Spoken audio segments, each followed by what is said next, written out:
So let's go into these top 10 coding errors. I have the first 5 listed here on this slide, and we're going to go through these each individually. But the first 5 that I have are unbundling codes, not coding a diagnosis to the highest level of specificity, which we know is extremely important now that we're into ICD-10.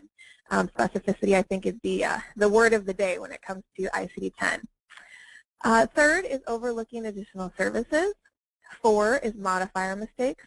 And then 5 is coding just from a summary or coding based on assumptions that you're making with the documentation.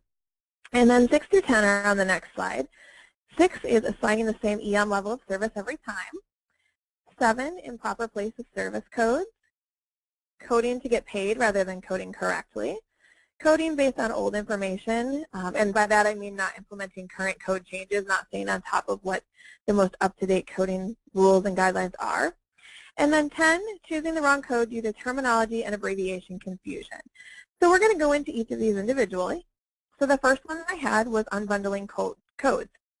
So when we talk about bundling, there are several types of bundles that you need to look at, like I have listed here on this slide. When